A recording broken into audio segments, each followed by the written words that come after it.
திருச்சிற்றம்பலம். கித்தக நீரை கணி அப்பமோடவள் போதி கப்பிய கரிமூடன்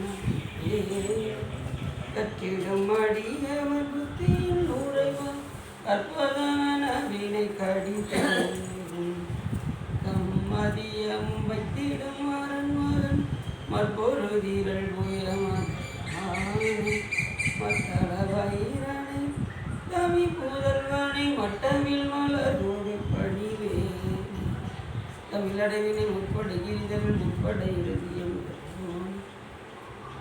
புறவேறி செய்தாட்சி வனூரில் அதன் மற்றது கொடி செய்த அடித்தீரா எரது கொடு சுற்றி ரமணிபடும் அப்புணம் அதனிடை ஆகி அப்புற மகளுடன் அச்சிறு முருகனை அக்கணமனவருள் பெருமா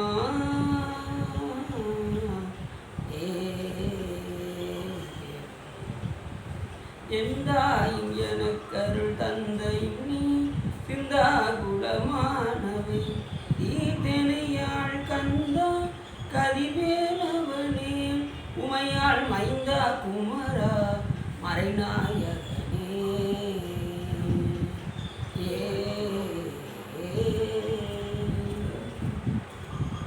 பொடியர்கோன் பொடித்த புகழியர்கோன் கடல் போற்றி ஆழிவிசை கழுவிதப்பில் அணைந்துகிறான் அடி போற்றி பாடி திருநாவலூர் வன்தொண்டர் பதம் போற்றி ஊழிமணி திருவாதோரர் திருத்தாள் போற்றி.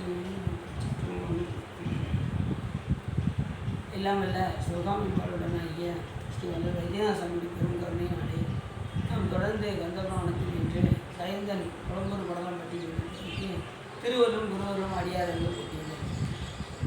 அடிப்படையில் போதும் ஒரு சூதமொழி புகன்ற காந்த புகழ் கடலில் படிந்ததென்றுள்ளதான மேட்டுக்குவன் பொருளறிந்தி பையம் உய்ய வெய்யத்தியர் பிறவியின் முன் வெம்மை தீர காதலில் பூங்கொழில் காஞ்சி குவற்றில் ஏறி சரதி அவதியின் அமிழதான காதல் கொலை பொழிந்த அருட்கொண்டலான கட்சியப்பள்ளியின் பாதம் சொல்லியிருக்கோம். நான் எப்பொழுதுமே ஒரு முருகப்பெருமானுடைய தாதி சொல்லிட்டு தான் பிராணத்திற்கு சொல்கிறோம். அதன் அடிப்படையில் இன்று இலங்கையில் உள்ள இழுவில் கந்தசுவாமி திருக்கோயில் யாழ்ப்பாண நகரில் எத்தனையோ நகரங்கள் இலங்கை, அதில் இந்த யாழ்ப்பாணத்தில் வந்து பார்த்திங்கன்னா அதிகமான தமிழர்கள் ஈழத்தமிழர். அந்த ஏகப்பட்ட கந்தசாமி என்று ஒன்று ரெண்டு கிடையாது, நிறைய. அதில் அந்த இழுவில் என்கின்ற அந்த கந்தசாமி திருக்கோயிலானது ஒரு முக்கியமான ஒரு திருக்கோயில். அங்கே பேராயிரவன் என்றவரால் இந்த திருக்கோயிலானது இடப்பட்டு பின் கனக முதலியார் என்பவரால் அது தொடர்ந்து அந்த திருக்கோயிலானது தொடர்ந்து இருந்தது. அவர் பிரதிஷ்டை செய்து பலவாறு குடவிளக்கெல்லாம் செய்து ஒரு நல்ல ஒரு திருக்கோயிலாக ஆக்கினார் அந்த கனக முதலியார். எதை வைத்தவரிய இந்த திருக்கோயிலை அமைத்தார் என்று சொன்னால் ஒரு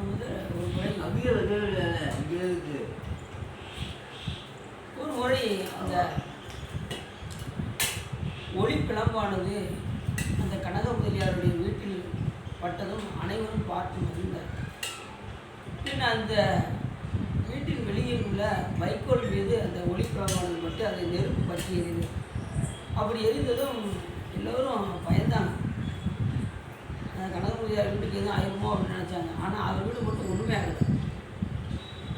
ஆகா, ரொம்ப அற்புதமாக இருக்குது அப்படின்னதும் உடனே அந்த நேரத்தில் ஒரு 2 சிறுவர்கள் வந்து அவர்களை அந்த கனக முதலியாரிடம் போய் சென்று என்னை ஆசீர்வதிக்குமாறு 2 பேர் கேட்டாங்க. அவர் வந்து அப்படி சொல்லிட்டு போனதும் உடனே அந்த வீடும் ஒன்றாக இந்த சிறுவர்களும் வந்துட்டு போனாங்க.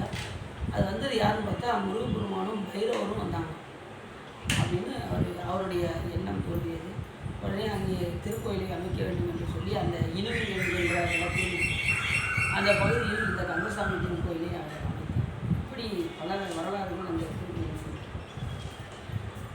இவர் அந்த திருக்கோயிலை ஏற்படுத்தி வழிபாடு செய்து கொண்டிருக்கின்ற நேரத்தில் 1630ஆம் ஆண்டு அவர் இந்த திருக்கோயிலை செய்தார். பின் போர்ச்சுகீசியர் ஆட்சி புரிந்த காலத்தில் அது அழிந்து பின்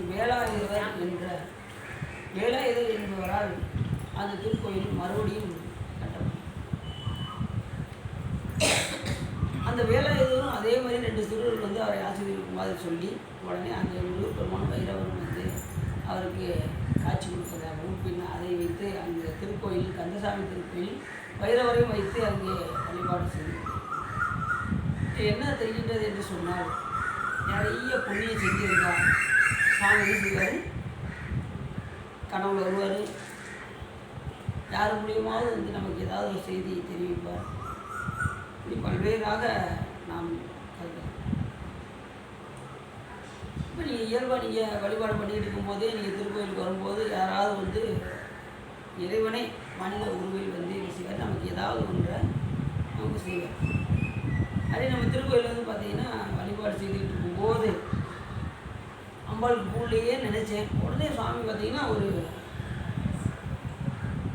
பட்டன் மூலியமா இந்த திருக்கோயிலில் போய் இதை வைப்பா அப்படின்னு சொல்லி சாமி கொடுத்தாங்க. உடனே ரொம்ப சந்தோஷமாக இருந்துச்சு. அந்த பூவை எடுத்துகிட்டு கொண்டு போய் அம்பாளுக்கு திருவள்ளியில் கொண்டு வச்சோம். இப்படி ஏதாவது ஒன்று திருக்கோயிலில் நம்ம நிகழ்வுகள் நடந்து கொண்டே இருக்கும். அதை வைத்து நாம் என்ன செய்யலாம், இறைவன் ஏதோ ஒரு உருவத்தில் நம்மை ஆசீர்வதிக்கின்றார் என்று நாம் அப்படி தான் இந்த கனகமுதலியாருக்கும் செய்தார். அதே மாதிரி இந்த வேலாயுதர் என்பவருக்கும் சாமி செய்தார். அப்படிப்பட்ட ஒரு திருக்கோயில் நடந்து இணுவில் என்கின்ற திருக்கோயில். அங்கிட்டு புறமே கோயிலுடைய இடம்லாம் அப்படி தான் இருக்கும். இலங்கை செய்தெல்லாம் யாழ்ப்பாணம், இணுவில், அப்புறம் வந்து பார்த்திங்கன்னா கேதீச்சரம், அப்படி வஞ்ச ஈஸ்வரன் கோயில் இருக்குங்க. திரு கேதீச்சரம், திரு நகலேச்சரம், திரு பொன்னவனேச்சரம், திரு முன்னேச்சரம், திரு கோணேச்சரம், இப்படி வஞ்ச ஈஸ்வரன் கோயில். இப்படி திருக்கோயிலெல்லாம் அங்கேயே அமைந்திருக்கின்றன. இலங்கை பார்த்திங்கன்னா எப்போதும் பார்த்திங்கன்னா அது அப்பப்போ அழிந்து போகும். அதனுடைய சாபம் அப்படி ஏற்கனவே அன்றைக்கி சொன்னேன்ல, அம்பாள் வந்து சவித்தார்கள். அதனால் அம்பாள் சவிப்பாங்க. ஆனால் சவிச்சாருன்னு சொல்கிறாங்க. என்ன காரணம்னா எல்லாம் ஒரு திருவிளையாட்டு. சாமி கோபப்பட்ட நம்மளாம் தாங்க மாட்டோம். அதனால் சாமி கோபமே பட மாட்டோம். சாமி கோபம் படவே மாட்டார். அப்படி ஒரு இது நமக்கு தண்டனை கிடைச்சது அப்படின்னா அதுக்கு நம்ம கோப பிரசாதமாக தான் எடுக்கணும் ஒழிய அதாவது நம்ம எப்படி எடுக்கக்கூடாது, சாமி நம்ம மேலே கோபிச்சு இப்படி தண்டனை கொடுத்தாருன்னு நினைக்கக்கூடாது. அதை பிரசாதமாக ஏற்றுக்கொள்ள வேண்டும். அதை சித்தாந்தம் வந்து கோப பிரசாதம் அப்படின்னு சொல்லுவோம். இப்போ நமக்கு ஒரு வாழ்க்கையில் ஒரு துன்பம் வருது அப்படின்னா யார் காரணம், சிவபெருமான காரணம். நம்ம துன்பப்படுறதுக்கு யார் காரணம், நாம தான் காரணம். சரி, நம்ம இன்பப்படுறோம், அது யார் காரணம், அது நம்ம தான் காரணம். இன்பப்பட்டாலும் காரணம் யாருன்னா நாம தான். இறைவன் என்ன செய்கிறார் அப்படின்னா அதை வினைகளை எடுத்து விட்டுறாரு. அதுதான் அவருடைய வேலை. இந்த நேரத்தில் இந்த உயிருக்கு இன்பத்தை கொடுக்க வேண்டும், இந்த நேரத்தில் இந்த உயிருக்கு இன்பத்தை கொடுக்க வேண்டும். எடுத்து ஊட்டுவது தான் இறைவன். எந்த நேரத்தில் இந்த உயிருக்கு இந்த இதை கொடுத்தா இது பக்குவம் அடையும் என்பதை அறிந்து சாமி என்ன செய்வார், அதுக்கு தகுந்த மாதிரி அந்த இதை ஊட்டுவார். அது நமக்கு சில இது இன்பமாகவும் இருக்கும், சில நேரத்தில் அது துன்பமாகவும் இருக்கும். ஒரே போல் நம்ம இன்பத்தையும் அனுபவிக்க முடியாது, ஒரே நேரத்தில் துன்பத்தையும் நாம் அனுபவிக்க முடியாது. அப்படி சாமி கொடுக்க மாட்டார்.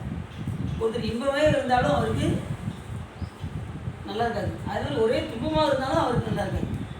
அப்போ இன்பம் துன்பம் மாறி மாறி வந்தால் தான் நம்ம இந்த வாழ்க்கையில் நம்ம தொடர்ந்து இந்த வாழ்க்கையை நம்ம ட்ராவல் பண்ணி போக முடியும். ஒரு 100 வயசுன்னு வச்சுக்கோங்க, 100 வயசு வரைக்கும் அவர் எப்படி ட்ராவல் பண்ண முடியும். இந்த இன்பம் துன்பம் மாறி மாறி மாறி மாறி வந்துக்கிட்டே இருந்தால் தான் ட்ராவல் பண்ணணும். இன்பமாகவே இருந்தாலும் அவரால் என்ன செய்ய முடியாது, இந்த உலகத்தில் சஞ்சரிக்க முடியாது. துன்பமாக இருந்தாலும் சஞ்சரிக்க முடியாது. நீங்கள் எப்படினாலும் பாருங்கள், எப்பேற்பட்ட கோடீஸ்வரர் கூட ஏதாவது ஒன்று நினச்சிருந்து என்ன செய்வாங்க, கவலைப்படுவாங்க. ஒன்று பிஸ்னஸ் நினச்சோ, இல்லை மனைவியை நினச்சோ, இல்லை பிள்ளைகளை நினைச்சோ, ஏதாவது ஒன்று நினச்சி என்ன செய்வாங்க, அதை நினச்சி நல்ல சந்தோஷமாக இருந்தாலும் கூட இந்த மனம் என்ன செய்யும், எதையாவது ஒன்று நினச்சி கற்றுக்கணும். ஏன்னா நம்ம மனம் என்றால் நினைப்பவன் அர்த்தம். நினைப்பவன் மனிதன், மனத்தினால் நினைப்பவன் மனிதன். அதுக்காக தான் நமக்கு சாமி இந்த கருவியை கொடுத்துட்டாரு. மனம், சித்தம், அகங்காரம். மனம், புத்தி, சித்தம், அகங்காரம் என்ற கருவியை சாமி வரை கொடுத்துருக்காரு என்று சொன்னால், அந்த மனத்தினால் எதை நினைக்க வேண்டுமோ அதை நினைத்து, எதை மறக்க வேண்டுமோ அதை மறக்கணும். நாம் இறைவனை நினைத்து உலகத்தை மறக்கணும். நாம் உலகத்தை நினைத்து இறைவனை மறக்கணும். அதுதான் நம்மளுடைய காரணம். இப்போ என்ன செய்யணும் அப்படின்னா, எந்த நிலையிலும் இறைவன் நம்ம இந்த எந்த உருவில் வந்து நமக்கு அருள் செய்வார் என்று நமக்கு தெரியாது. அதுக்குள்ளே நம்ம என்ன செய்யணும்? இறைவனை நினைந்து நாம் வழிபாடு செய்ய வேண்டும். இந்த கதையில் வந்து அதுதான் வருது. இனிவில் என்கின்ற கந்தசாமி திருக்கோயில் அந்த முதல்ல பேராயிரவன் எழுப்பினார் திருக்கோயில். அதுக்கப்புறம் வந்து கனக முதலியார் எழுப்பினார். அதுக்கு பிறகு வந்து வேலாயுதர் என்றவர் அந்த திருக்கோயிலை அமைத்து இப்பொழுது பார்த்தீங்கன்னா அந்த திருக்கோயில் வந்து வழிபாடு செய்து வந்து கொண்டே இருக்கிறார். இப்போ நீங்கள் போனீங்கன்னா அந்த இனிவில் என்கின்ற நகரத்தில் அங்கே நீங்கள் பார்க்கலாம். நம்ம ஊரில் கூட பார்த்தீங்கன்னா திருஞான சம்பந்தர் வீதி எங்கேயாவது பார்த்துருக்கீங்களா? அங்கே இலங்கையில் சூப்பராக வச்சுருக்காங்க. திருஞான சம்பந்தர் வீதி, தாய்மான சாமிகள் வீதின்னு வச்சுருக்காங்க. நம்ம தமிழ்நாட்டில் பார்த்துருக்கோம் அந்த மாதிரி ஒரு வீதியோ பார்க்கவே முடியாது. எங்கே பார்த்தாலும் என்னென்ன வீதியோ ஓடிக்கிட்டு சரி எல்லாம் இறைவன் சரி நமக்கு என்ன நம்ம வாட்டு வழிபாடு செஞ்சுக்கிட்டே இருக்க வேண்டியது. சரி அடுத்து நம்ம தொடர்ந்து அந்த புராணத்தை பார்க்க ஆரம்பிச்சிடுவோமா? கேந்தன் புலம்புரு படணும். எதை நினச்சி புலம்புறாரு, எதுக்காக புலம்புறாரு அப்படிங்கிறத நம்ம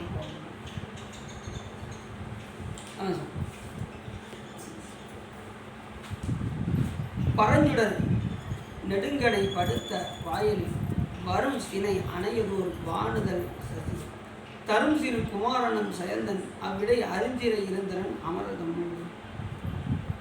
அப்படின்னு கட்சி பேசுவார். பாடலில் சொல்கிறாரு. இப்படி சொன்னால் நமக்கு வந்து என்ன செய்யாது, புரியாது. அப்போ நம்ம வந்து என்ன செய்யணும், கொஞ்சம் அதை எப்படி பார்க்கணும் அப்படின்னா, பரஞ்சுடர்னா யார் அப்படின்னா சிவபெருமான். சிவபெருமான் என்ன செய்வார், அவர் அம்பு வச்சுருக்காரு பார்த்துக்கிங்களா? சிவபெருமான் ஒரு அம்பு வச்சுருக்காரு. அது யார் தெரியும் உங்களுக்கு? அது சொல்லுறா? சரி பரவாயில்ல, கெஸ்ட் பண்ணுறீங்க, நல்லதுதான். சிவபெருமான் வந்து மேருமலையில் இல்லாத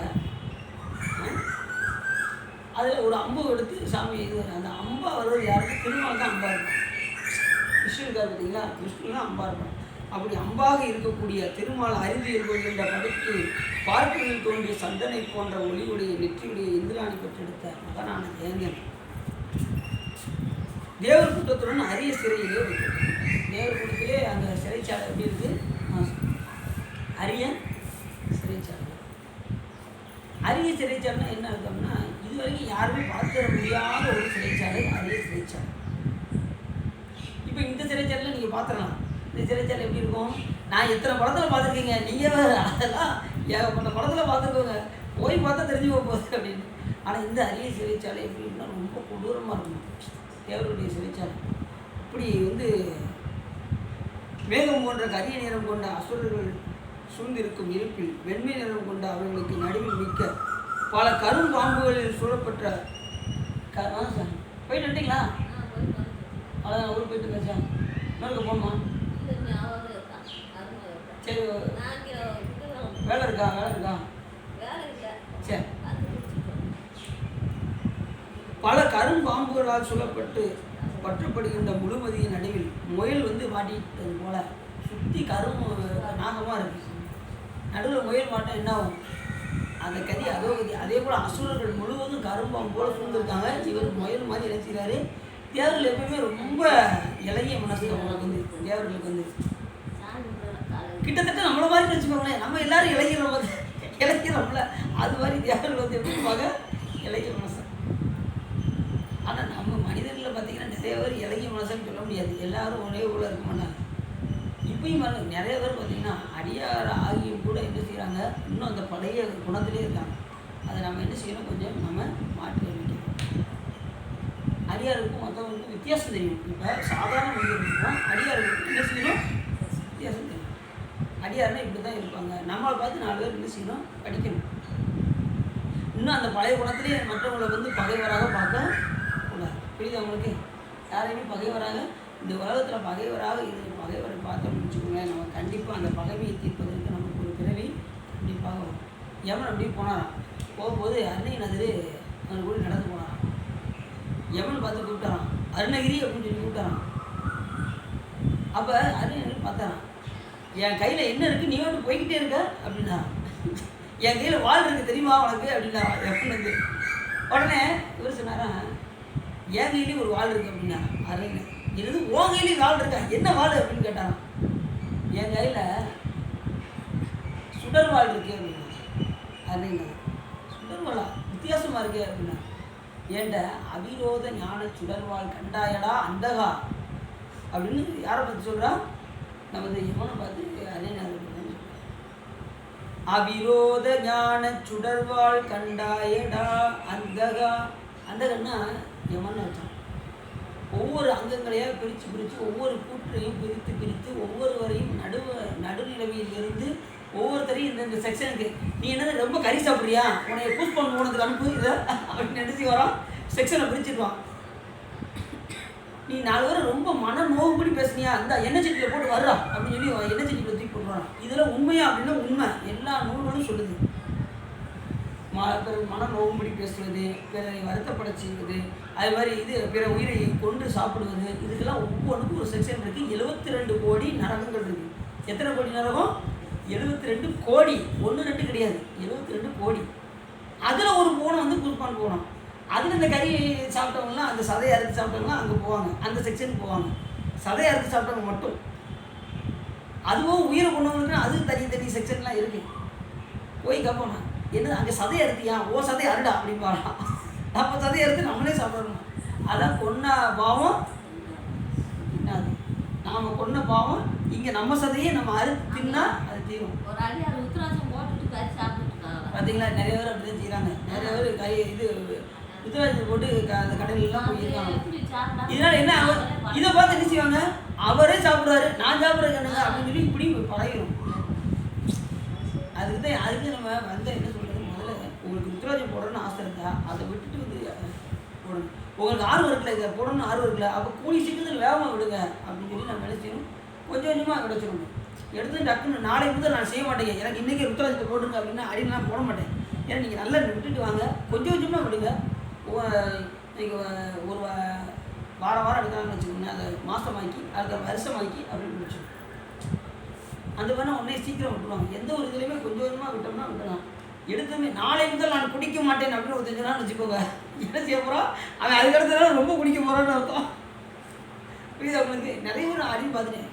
ஒருத்தர் அப்படி தான் சொல்லுவார். இங்கே ராஜபேந்தர் வந்து சிவா இனிமேல் நாளை வந்து நான் கண்டிப்பாக குடிக்க மாட்டேன் சார் ரொம்ப சந்தோஷம்யா அப்படின்ட்டு நான் வந்துடுவேன், ஊருக்கு வந்துடுவேன். அதுக்கப்புறம் பார்த்தா கொஞ்ச நாள் கழிச்சு பார்த்தா குடி போதில் அப்படியே சிவா வாங்க சிவா அப்படின்னு பாரு இதே குடி நிப்பாட்டேன்னு சொன்னீங்க எனக்கு இன்னும் நின்றுவிடலையா நீங்கள் அப்படின்னு. இல்லை சார் நாளையிலேருந்து கண்டிப்பாக நான் குடிக்க மாட்டேன் ஆடிக்கிட்டே சொன்னார். நாளையிலேருந்து குடிக்க மாட்டேன் இப்படி சொல்கிறாங்க. நம்ம என்ன செய்யக்கூடாது, நம்பவே கூடாது. அது எப்படி விடணும் அப்படின்னா கொஞ்சமாக எதுக்கு நம்ம கடைக்கு ஒருத்தர் வருவார் வேல்முருகன். அவர் 1 பாக்கெட் சிகரெட் என்ன சரி அடிப்பார். வந்து ஊதிக்கிட்டே இருப்பார் எந்த நேரமும். என்ன சார் இப்படி இருக்கீங்க அடியே நீங்களும் வெளியில் சொல்லாதீங்க முதல்ல கொஞ்சமாக விட பாருங்க அப்படின்ட்டு. அப்போ வந்து அவர் டீச்சரே எடுக்கல. அப்புறம் கொஞ்சம் ஒன்றா விட்டு கடைசி ஒன்றை மட்டும் விட முடியாத சொல்லிட்டு இருந்தார். அப்புறம் உங்களுக்கு உண்மையிலே வைத்தியநாதன் மேலே உங்களுக்கு அன்பு இருந்ததுன்னா நீங்கள் அதை கண்டிப்பாக விட்டுருவீங்க அப்படின்னு. உடனே சாமி மேலே உள்ள கருணை என்னால் உடனே அதுக்கு தொடவே இல்லை. அதுக்கப்புறம் சார் அதுலேருந்து பார்த்தீங்கன்னா தொடர்ந்து என்ன செய்வார், வழிபாட்டிலேருந்து தீட்சையில் எடுத்து தர்மபுரம் மடத்தில் தீட்சை எடுத்துருக்கேன். அடுத்து சிறப்பாக இப்படி சரி இப்போ அடியார்கள் புடைசூழ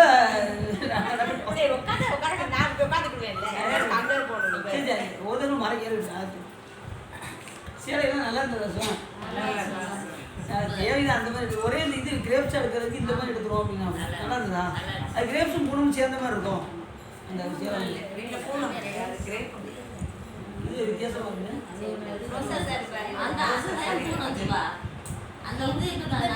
இல்லை மொத்தத்தில் நல்லா இருக்கா இல்லையா? சரி சரி சாமி சரி ஒரு 100ஆவது நாள் ஒரு சிறப்பாக இருக்கட்டுமே அப்படிங்கிறதுக்காக சரி செய்வோம். சரி அடுத்து தொடர்ந்து திருவள்ளுவர் கூப்பிச்சேன்னா நம்ம அடுத்தது பார்ப்போம். சரி அப்படி எதையுமே கொஞ்சம் கொஞ்சமாக விட்டோம்னா நம்ம அதுலேருந்து முழுமையாக நீங்கள் அது அடின்னு பார்த்தீங்கன்னா விடும்போது ஒரு 6 மாதம் ஆயிடுச்சு விடுறது. அப்படியே கொஞ்சம் கொஞ்சமாக விட்டு அப்படியே ஆனாலும் தவறு தான். அதுக்கு தான் அப்போஸ்தலன் என்ன செஞ்சார், அவர் 35 வருடம் சமண சமயத்தில் போய் இருந்து சைவ சமயத்திலிருந்து சமண சமயம் போய் சார்ந்து எதுக்காக அந்த சமயத்தில் போய் சார்ந்தார் அப்படின்னா சிறு வயதிலே கொல்லாமை என்கின்ற ஒரு நெறி அவருக்கு ரொம்ப பிடிச்சிருந்தது அப்பசாமிகள். அதனால் அந்த நெறியில் போய் என்ன செஞ்சார், போய் சேர்ந்தார். ஆனால் அப்படி கொல்லாமை நெறியில் உள்ளவர் தான் இவருக்கு விஷத்தை வச்சு கொடுத்தாங்க, கல்லை கட்டி கடலில் வீசினாங்க, பால் சோறில் விஷத்தை வச்சாங்க, எல்லாமே செஞ்சாங்க. ஆனால் அதுக்கப்புறம் தான் அவர் உணர்ந்தார். எப்பயுமே பார்த்தீங்கன்னா ஒரு சமயத்துலேருந்து இன்னொரு சமயத்து இப்போ கிறிஸ்டின் லெவலில் எடுத்துட்டாங்கன்னு வச்சுக்கோங்க, முதல்ல அவங்களுக்கு ஒரு தலைவர் பட்டத்தை உங்களுக்கு கொடுத்துருவாங்க. எப்பயும் அப்போதான் இங்கேருந்து போக மாட்டோம் அப்படின்ட்டு அவர் பொதுவாக வந்து எந்த ஒரு சமயத்துலையுமே நாம் வந்து போய் சேர்ந்துட்டாங்கன்னா அவர் தலைவர் படத்தை கொடுத்து என்ன செஞ்சுருவாங்க, அதே மதத்தில் இருக்க வச்சுட்டு நம்மளை வெளியே விட மாட்டோம், இந்த அளவுக்கு ஆக்கிடுவாங்க. அதே போல் அப்பர் சாமிகளும் என்ன செஞ்சாங்க, அந்த மதத்தில் போய் சார வச்சு அவருக்கு தர்மசேனர் என்கின்ற பட்டத்தை கொடுத்து என்ன செஞ்சாங்க, அந்த சமயத்திலே இருந்து வச்சாங்க. அதுக்கப்புறம் சாமி பார்த்தாரு, இந்த அவங்க அக்கா வந்து ஒரு நாள் 2 நாள் இல்லை, எத்தனை நாள் கொடுத்துட்டாங்கன்னா 50 வருடம் காத்திருந்தாங்க. தன் தம்பி எப்படியாவது சைவ சமயத்துக்கு வர வேண்டும் என்று 50 வருடம் காத்துக்கொண்டிருந்தார். அங்கு அந்த திருவதிகை என்கின்ற வீரட்ட தலத்தில் 50 வருடம் சிவபெருமானுக்கு தொண்டு செய்து நாம் ஒரு நாள் 2 நாள் தொண்டு செய்கிறதுக்கு என்ன செய்கிறோம், சிவா எனக்கு காய்ச்சல் வர மாதிரி இருக்குது சிவா, நாளைக்கு போட்டு நான் வரமாட்டேன் ஐயோ என்ன சிலர் என்ன செய்கிறோம், வீட்டில் விழுந்தால் வந்துட்டாங்க சார், கோயிலுக்கு வர முடியல சார், அதுக்கப்புறம் என்ன சொல்லுவோம், ஏதாவது காரணம் சொல்லிகிட்டே இருக்கும். ஆனால் ஏதாவது ஒரு காலமாவது வந்துடணும் திருக்கோயிலுக்கு வந்து வழிபாடு செய்யணும். சரிதானா, நீங்கள் காலையில் தான் வரணும் இல்லை, உங்களுக்கு இந்த 4 காலத்தில் ஏதாவது ஒரு காலையோ மதியமோ சாயங்காலமோ இரவோ உங்களுக்கு தோது அமைகிறத பொறுத்து விருந்தாள் வந்துட்டாங்கன்னா இன்னொரு காலத்துக்கு வந்துட்டு வேண்டும். அது ஒரு காலம் திருக்கோயில் சூழலாகில் 9 மலர் பறித்துட்டு உண்ணார். அப்போ ஏதாவது ஒரு காலம் இப்போ என்ன செஞ்சாரு, அப்பர் சாமிகள் வந்து அந்த அம்மா வந்து 50 ஆண்டுகள் தன் தம்பி வருவார் என்று அது கொண்டு இந்த திருப்பதியில் பணி செஞ்சுக்கிட்டே இருக்காங்க. சிவபெருமான் என்ன செஞ்சார், அவர் கனவுல தோண்டி முன்னமே வாகீஸ்வர முனிவராக இருந்து தவம் செய்தான் உன் தம்பி, ஆனால் தக்க சமயத்தை நான் தடுத்தாட்கள் வேண்டி கவலைப்படாத அப்படின்னு அவங்க அக்காவுக்கு சாமி என்ன சொல்கிறாரு, மனசை தேர்த்துறாரு. அதுக்கப்புறம் கரெக்டாக சூளை கொடுத்து ஆட்கொள்வி அப்படின்னாரு. அதுபடியும் சூளை நோயை கொடுத்து என்ன செஞ்சார், ராவா ஓடி வந்தார். இந்த கட்சி மரம் நினச்சிவாங்கன்னா இரவோட தான் வருவாங்க, அது மாதிரி அவர் என்ன செஞ்சார், மூடிக்கிட்டு அப்படியே இரவோட ஓடி வந்தார். அக்காக்கிட்ட எக்கா வலி தாங்க முடியலக்கா அப்படின்ட்டார். சூளை நோய் தாங்க முடியாமல் வந்து உடனே என்ன செஞ்சாங்க, நீ ஏன்ட்ட விடாதப்பா சாமிகிட்ட போய் அப்படின்னு வைத்தியநாத அந்த திருவதிகை வீரட்டான ஈஸ்வரர் காமிச்சது. உடனே அங்கே போய் சாமி பணிந்து கூட்டாயினவாறு பதிகம் பாடினார். உடனே முதல் பாட்டு 2 பாட்டுக்கெல்லாம் சாமி வைத்த வழியை போக்கவே இல்லை, போக்கியிருக்கலாம், முதல் பாட்டிலே போக்கியிருக்கலாம். அவர்கிட்ட ஒரு 10 பாட்டை வாங்குங்கிறதுக்காக சாமி கடைசி பாட்டில் ஓர்த்தாயங்கோர் ஆணையின் ஈர்த்தோல் புறங்காடரங்காடர மாடவல்லாய் ஆர்த்தான் அரக்கந்தனை மால்வரைக்கில் அடதிட்டருள் செய்த அது கருதாய் வேர்த்தும் புரண்டும் எழுந்தும் எழுந்தால் என் வேதனை ஆன விளக்கீடாய் அத்தால் குணல் சொல் அதிகை கெடில வீரட்டானத்துறை அம்மானே அப்படின்னு அப்படி விழுந்தார்ல. உடனே இந்த 10வது பாட்டில் வைத்தொழி யாருக்கா வந்திருக்காங்க, நீங்க பெண்களுக்கு பூராவே வைத்தவழி கண்டிப்பாக வருங்க. இதில் என்ன பொதுவாக வந்து எல்லாருக்கும் அந்த அந்த நேரத்தில் கொஞ்சம் வலி வரும், அது வந்து தாங்க முடியாததாக இருக்கும். சில பேர் சின்ன பிள்ளைலாம் அழுதுருவாங்க, பாவமாக இருக்கும்.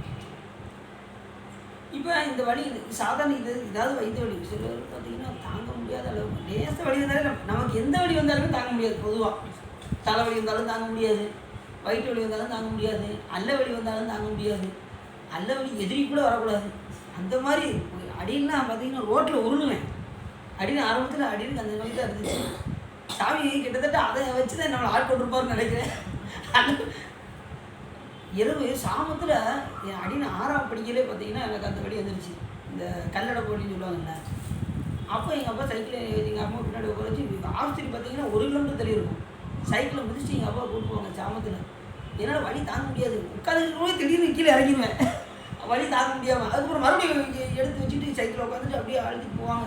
போய் ஆஸ்பத்திரி கதவை தட்ட கூட நேரம் இருக்காது, இவங்க எங்கள் அப்பா அம்மாவும் கதவை தட்டிகிட்டு இருப்பாங்க, நான் இங்கே ரோட்டில் உருந்துக்கிட்டு இருப்பேன், வழி தாங்க முடியாமல்.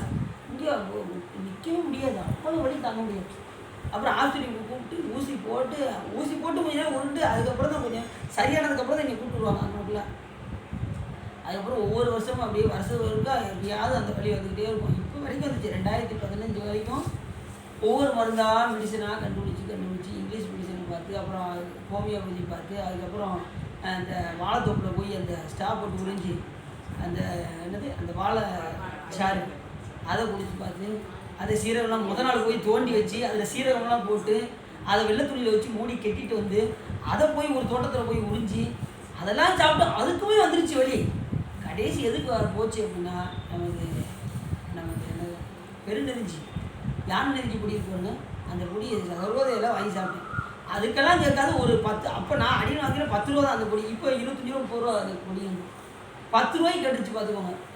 அவ்வளோ சாதாரண தண்ணி சாதாரண பச்சை தண்ணியில் காலையில் வெறும் வயிற்றுல ஒரு டீஸ்பூனை போட்டு நல்லா கலக்கி டெய்லி தொடர்ந்து 10 நாள் சாப்பிட்டாலே போதும். நான் அந்த பாக்கெட் இருக்கிற வரைக்கும் உள்ளே காலி பண்ணிட்டேன். அது கிட்டத்தட்ட ஒரு மாதத்துக்கு வந்துச்சு. டெய்லி விடாமல் காலையில் இப்போ பொதுவாக எல்லாருமே சாப்பிடலாம். நம்ம இப்படி தான் சாப்பிடணும்னு பொதுவாக எல்லாருமே வந்து அந்த அடுத்து வராமல் இருக்கிறதுக்கு அதை சாப்பிட்டேன்னு வச்சுக்கோங்க. அதுக்கப்புறம் நான் தொடவே இல்லை அந்த பொடியை. அன்னைக்கு சாப்பிட்டதோடு சரி. இப்போ 7 வருஷம் வச்சு அதுக்கப்புறம் வழியே வரல. இல்லைன்னா வருஷத்துக்கு வரைக்கும் அந்த வழி வந்துடும். ரெண்டாவது கல் இன்னொன்றுன்னா அந்த இது சாப்பிட்டது கல் பெரிய கல் அப்படி உடனே வெளியில் வந்தது. எங்கள் அம்மாட்ட எல்லாத்தையும் அங்கேயுமா கல் கல் கல்லுன்னு ஏன்னா இதோட காமிச்சிட்டு இருப்பாங்க. என்ன ஆனால் இன்னொன்னா மற்ற மருந்துல சாப்பிட்டோம்னா வெளியில் வரும்போது ரத்தம் வந்துடும். இது அப்படியே ஸ்மூத்தாக வந்து அந்த கல் வந்து வெளியே விழுந்துடும். அதை வந்து உடனே அதுக்கப்புறம் பார்த்தீங்கன்னா அப்புறம் கரைய முடியாத கல்லெல்லாம் பொடி பொடியாக அது பாதத்துக்கு போகும்போது பார்த்தீங்கன்னா அப்படி போகும். அப்படி அந்தளவுக்கு சிறந்த மருந்து இந்த ஆன்லைன் வாய்ப்பு. இந்த மாதிரி வழி வந்துச்சுன்னா யாருக்குனாலும் இந்த மருந்து நீங்கள் வாங்கி கொடுங்க. அவங்களுக்கு நோய் கொடுங்க. இருக்கா இங்கிட்ட யாரும் இங்கிட்ட ஆரம்பம் 2 சேர்ந்து 1 போல 16 வெளியில் வந்துருச்சு. அந்த பெரிய கல்லாவே வந்து விழுந்துருச்சு. அதுபோக கரையுடைய கொஞ்சம் பொடி பொடியாக உள்ளதுலாம் அப்படி கரைஞ்சி ஆண் நெறிஞ்சி பெரு நெறிஞ்சிருப்பாங்க. நம்ம சர்வோதயில் இருக்கு பொடி பொடி ஆனந்தி செடி இருக்குது. அதையும் பார்த்தீங்கன்னா அதை வச்சாலும் நல்லாயிருக்கும். அதை வந்து அது வந்து ரொம்ப அதை பார்க்குறதுக்கு அருவருப்பாக இருக்கும். ரொம்ப கொல கொலன்னு இருக்கும். அதை பார்க்க நமக்கு சாப்பிட மனசு வராது. அதனால் பொடியை வாங்கி பச்சை தண்ணியில் கலந்து அப்படியும் சாப்பிடலாம். இல்லைன்னா தேனில் குழப்பி சாப்பிடலாம். சொன்ன மாதிரி அவங்க பறிச்சுட்டு வந்து கம்மா குறையிற பறிச்சுட்டு வந்து செம்பில் போட்டு ஊற வச்சுட்டாரு. போட்டு வெந்தயத்தையும் போட்டு ஊற வச்சுட்டு காலை இனிச்ச பல்ல விளையாட்டு அப்படியே விழுன்னு இருக்க வேண்டாம். அது ரொம்ப இதாக இருக்கும். அது சாப்பிடணும். ஆனால் குடிச்சிட்டு போயிடல வரவே வராது. கண்டிப்பாக வராது. அது நல்லா குடிச்சா காலையில் ஆனந்தி பொடியாக இருந்தாலும் சரி அந்த செடியாக இருந்தாலும் சரி எதனாலும் சாப்பிட்டா அது வராது. சரி நம்ம கதைக்குள்ள போயிடுவோம். அது சொல்லி அப்படி பேசி போயிட்டே இருக்கும். அது ஒரு நாள் முடிச்சிடும். இத்துடன் கந்த உலகத்தை முடிச்சு இப்படி அந்த கரும்பாம்புக்கு நடுவில் அவர் இருப்பது போல் அவர் எப்படி இருக்காரா சுற்றி அசுரர்களுக்கு நடுவில் அந்த சிறைச்சாலையில் யார் இருக்கா இரவகத்தர் இருக்கிறார். என்ன புலம்புறாரு அப்படின்னா அவர் விலங்கு பூட்டப்பட்ட 2 கால்களிலும் தழும்புடையதாக ஆகிதான். எப்படி இருந்த ஆளு சுகபோகமாக இருந்து அங்கே ரொம்ப ஊர்வசினா நடனத்தை பார்த்துக்கிட்டு இருக்க ஆளுகள்லாம் இப்போ எங்கே இருக்காங்க? தேவர்கள்லாம் கையும் காலையும் விலங்கு போட்டப்பட்டு சிறைச்சாலையில் இருக்காங்க. அவங்க தோலெல்லாம் எப்படி மென்மையாக இருக்கும். அவங்களாம் இங்கே வந்து விலங்கு போட்டதும் நமக்கு சாமி வந்து 2 விலங்கு போட்டுவார். ஒன்று இரும்பு விலங்கு, இன்னொன்று இரும்பு விலங்கு, இன்னொன்று பொன் விலங்கு. 2மே விலங்கு தானே. அதை நன்மை தீமை வேற ஒன்று இல்லை. நாம் செய்யக்கூடிய நல்லதும் தீயதும். நல்லது வந்து என்னென்னா பொன் விலங்கு, தீயது செய்யணும் பார்த்தீங்கன்னா அது வந்து இரும்பு. இந்த 2 போட்டு கட்டி வச்சிருக்காரு. நாம் என்ன எப்படினாலும் விலங்கு அதை வந்து உடச்சி தான் ஆகணும். அப்போ நம்ம 2 வினையும் நமக்கு இருக்கக்கூடாது. அப்போ என்ன செய்யணும்னா எல்லா செயலையும் நாம் சிவன் செயல் என்று எண்ண வேண்டும். அப்படி நினச்சிட்டிங்கன்னா உங்களுக்கு பொன் விலங்கும் கிடையாது, இரும்பு விலங்கும் கிடையாது. இருவினையும் சேரா இறைவனை பொருள் சேர் புகழ் புரிந்தார் மாட்டோம். இந்த மாதிரி நூல்களெல்லாம் கேட்டு சாமியுடைய புகழை தெரிந்து கொண்டு அவன் மேல் அன்பு செலுத்தி நாம் என்ன செய்யணும்? உய்யக்கூடிய வழியை நாம் பார்க்க வேண்டும். அதுக்கு தான் இந்த மாதிரி கந்தபுராணம் நிகழ்ச்சியெல்லாம் எதுக்கு அப்படின்னா வேறு எங்கேயுமே நீங்கள் நல்லா யோசிச்சு பாருங்கள். சென்னையில் தான் சொற்பொழிவுலாம் நடக்குது. நல்லா தெரிஞ்சுக்கோங்க. அது வந்து நான் உட்காந்துட்டு போய் எனக்கு வந்து துணைக்கு உட்காந்துருச்சு. முடிய தூங்கலை. நாங்கள் இதை பேசிக்கிட்டே உட்காந்துருக்கோம். சிவா எங்களுக்கு இதெல்லாம் யாருன்னு சொல்ல மாட்டேங்கிறாங்க. சிவா எங்களுக்கு தானே எங்கள் குருநாதேவன் சொல்லிக்கிட்டு இருக்காங்க.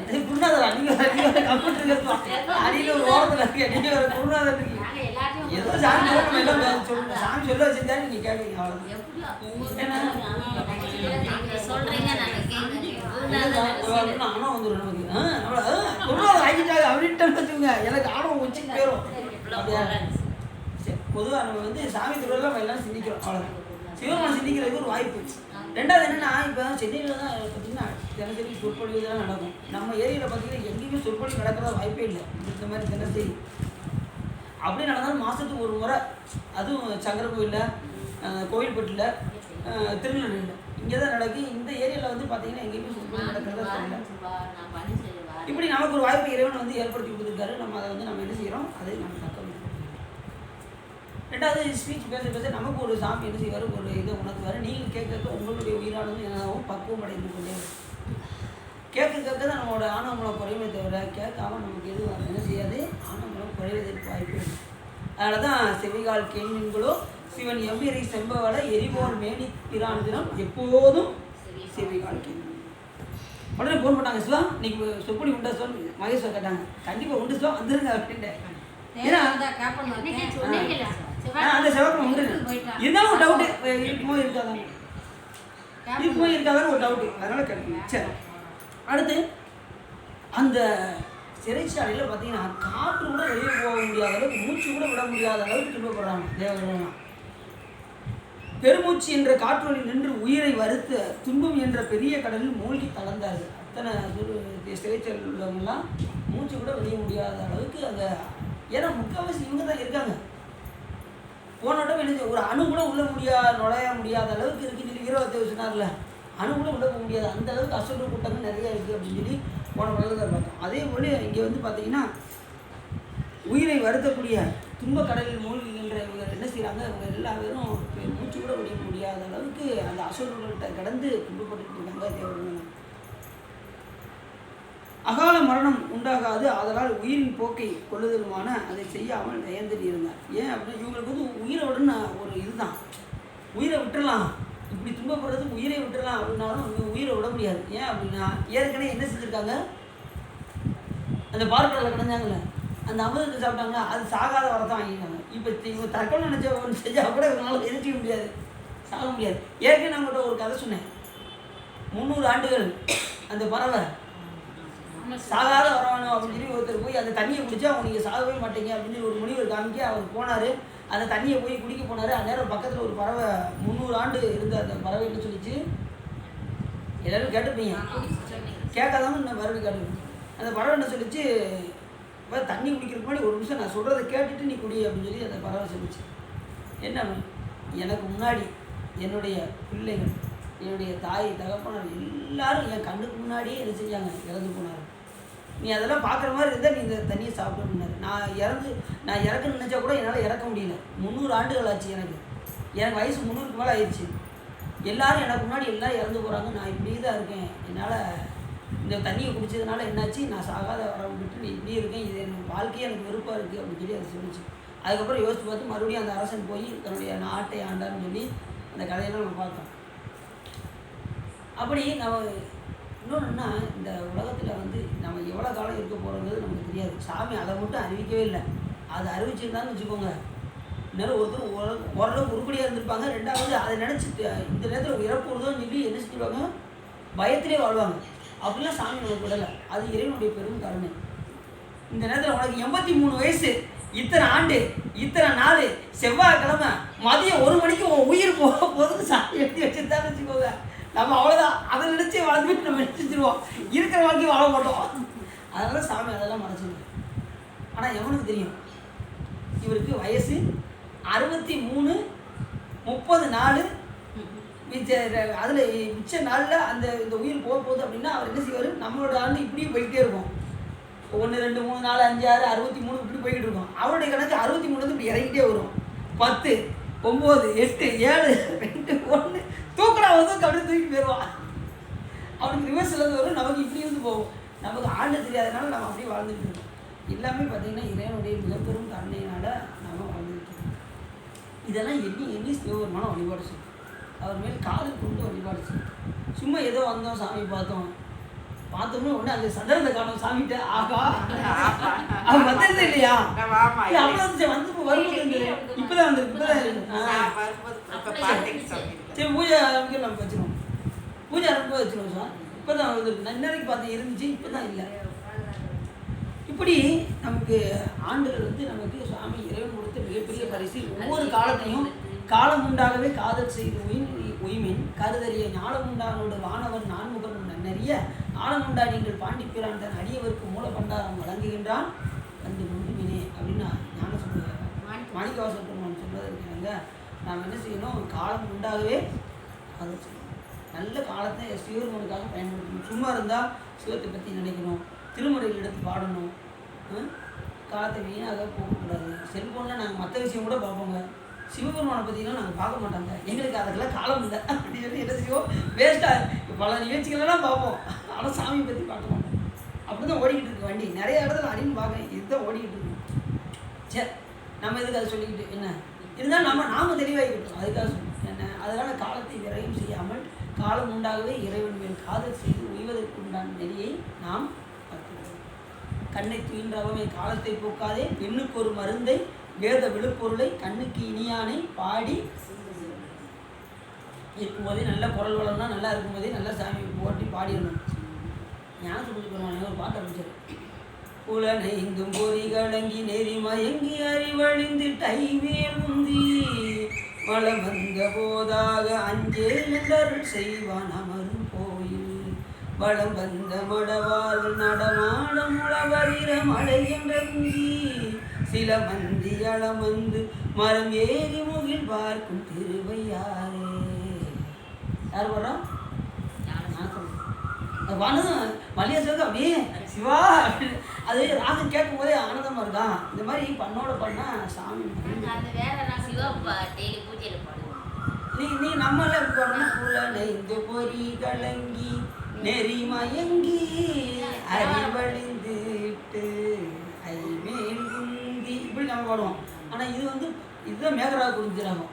புலனைந்து பொறி கலங்கி நெறி மயங்கி அறிவழிந்து ஐமேல் உந்தி அந்த மாதிரி பாடும். அதில் ஐமேல் உந்தி அப்படிங்கிறதான் என்ன சொல்லிருக்கோம். ஐமேல்னா ஐனா கொதவழின்னு அர்த்தம். கொதவளை கடைசி இருக்க பிடிச்சோம் இறக்கும் தருவாயில். கொதவழி பேச முடியாது.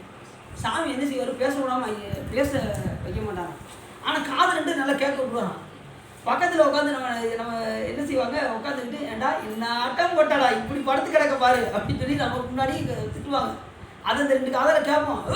ஏன்னு சொல்கிறோம், நம்ம பேச முடியாது. அந்நேரம் கொதவழி இருக்காச்சு, கொதவழி இருக்கிற இங்கே பேச முடியாது. இது யாரை பார்த்தாலும் என்ன சொல்கிறேன்னு இவர் எந்திரிச்சாலும் வீரியம் இருந்தாலும் ஒன்றும் செய்ய முடியாது. இவரால் பேச முடியாது. பேசாமல் இரு, ஆட்டை போட்டு பேசாமல் படு அப்படின்னு சொல்லி இவங்க பக்கத்தில் இருந்து சொல்லுவாங்க. ஏண்டா ஒரு தப்பு ரெண்டு தப்பு செஞ்சாடா, நீ ஏகப்பட்ட தப்பு செஞ்சுட்டு இப்படி அவஸ்தைப்படணுமா? நீ ஒழுங்காக இருக்கும்போதே 4 பேருக்கு நல்லது செஞ்சிருந்தானே உனக்கு இந்த கதி ஆயிருக்குமா அப்படின்னு சொல்லிக்கிட்டே இருப்பாங்க பக்கத்தில் இருந்து. காது ரெண்டு சாமி நல்லா கேட்க வச்சுருப்பாரு. கேட்டுக்கிட்டு நம்ம இந்த புதவை மட்டும் பேச முடியாது. அதான் ஐவேல் உந்தி அளமந்த. அதுக்கு முன்னாடி நீ என்ன செஞ்சிரு, சிவபெருமானை போய் வழிபாடு செஞ்சிரு அப்படின்னாரு. ஞான செஞ்சாரு என்ன சொன்னாரு, இது அஞ்சேல் என்று அருள் செய்வான் அமரும் கோயிலாகிய திருவையாற்று பெருமானை போய் நீ இருக்கும்போது என்ன செய்யுரு, வந்துந்தி நொந்தி இருமி நுழைதேறி வந்துந்தி ஐயாறு பாயாமும் நெஞ்சமே ஐயாறை வாயால் அலை அப்படின்பாரு. நமது 9ஆம் திருமுறையில் அந்த ஆசிரியர் ஐயரிகள் காலம் சொல்லுவார். இது இருமி நொந்தி சளி பிடிச்சி நுழைதேறி அதை இதை சொல்லுவார். அன்னைநாத பெருமான் நல்லா சொல்லுவார். மூக்குக்குள் சளி இலையோடும் அப்படிங்கிறாரு. வயசான காலத்தில் ஒன்றும் பேச முடியாது, வைக்க முடியாது. ஒரு இடத்துல இருந்துக்கிட்டு சளி பிடிச்சிக்கிட்டு எந்த நேரமும் அதிலே காண போயிடும். அதிலே காண ரொம்ப ஏன் அப்படி இல்லோம்னா என்ன அர்த்தம்னா, ஆரம்ப காலத்தில் இறைவனை வழிபாடு செய்யாத தான் காரணம். இது அவங்களுக்கு இப்படி படுத்த படுக்கையாக இருக்காங்கல்ல, என்ன காரணம் அப்படின்னா, இருக்கும்போதே இறைவனை வழிபாடு செய்யாமல் புறங்கூறி மற்றவர்களை புறங்கூறி காலத்தை வீணாக போக்கி கடைசி காலத்தில் நொந்தி இருமி நுரைதேறி அப்படி தான் இறப்பாருவான் அப்படின்னு யார் சொல்கிறான்? அந்த ஆசிரியர் சொல்கிறார். அப்படி ஞானசம்பந்த பெருமான் அதான் சொல்கிறார். ஐமேல் உந்தி அளமந்த போதாக அஞ்சேல் என்று அருள் செய்வான் அமரும். நீ அதுக்கு முன்னே கவலைப்படாதன்னு சொல்கிற ஒரு பெருமான் சிவபெருமான் இருக்காயா, அந்த அஞ்சேல் என்று சொல்லக்கூடிய அந்த பெருமானை போய் நீ என்ன செய்ய, வழிபாடு செய் அப்படின்னு சொல்லி யார் சொல்கிறான்? ஞானசம்பந்தன். சரி, இப்படி ஒரு கணப்பொழுதையும் அளவில்லாத யுகங்களாக கழித்து கொண்டு ஜெயந்தன் இருந்தவர் தான். ஒரு கொடிப்பொழுது கூட அதனால் என்ன செய்ய முடியல, அந்த பொழுதை போக்க முடியல. இப்போ தேவர்களுக்கு கொஞ்சம் உணர்வு இருந்துச்சுன்னு வச்சுக்கோங்க, இவங்க என்ன செஞ்சுருக்கணும், உள்ள துன்பப்பட்டுருந்தாலும் இறைவன் நினச்சிருக்கலாம்ல. அந்த கணப்பொழுதுல இறைவனை நினைச்சாலும் ஏதாவது ஒரு மாற்றம் நினைக்கணும். இவங்க துன்பப்பட்டுக்கிட்டனாலும் என்ன செய்கிறாங்க, புலம்பிக்கிட்டு தான் இருக்காங்களே ஒழிய இறைவனை நினைக்கணுங்கிற எண்ணம் இருக்குல்ல. பார்த்தீங்களா, இதுதான் அவங்களோட மைனஸ்.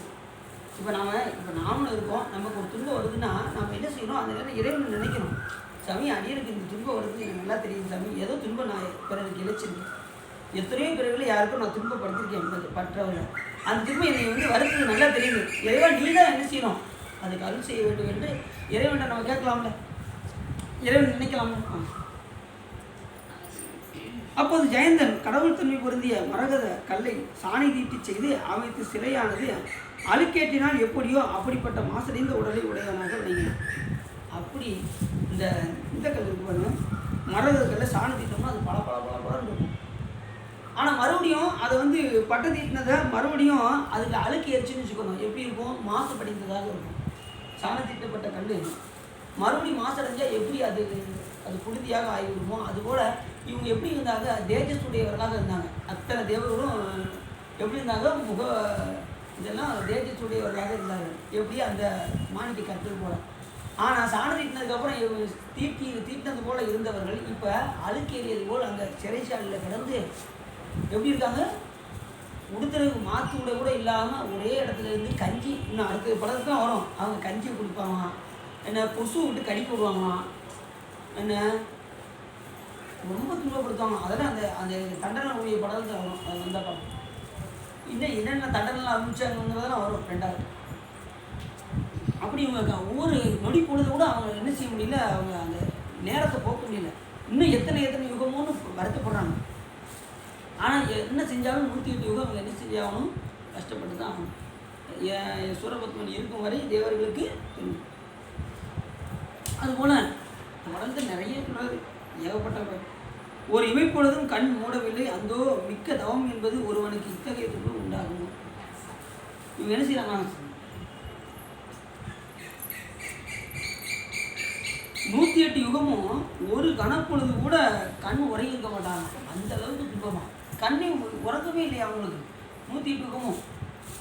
நம்ம ஒரு நாள் தூங்குறதுனாலே நமக்கு என்ன ஆயிடுது, தலைவலி வந்துடுது. நிறைய பேர் பார்த்துருக்கீங்களா, நிறைய பேர் பார்த்தீங்கன்னா இரவு உறக்கம் வராது. இப்போ வயசானவங்களுக்குலாம் பார்த்தீங்கன்னா இரவு உறக்கம் வர மாட்டேங்கிறான். யாருக்கு உறக்கம் வரலன்னு சொல்லணும், உறக்கம் இல்லை, இரவு உறக்கம் இல்லை. நைட்டு யாரும் உறக்கம் வரல, நல்ல ஒரு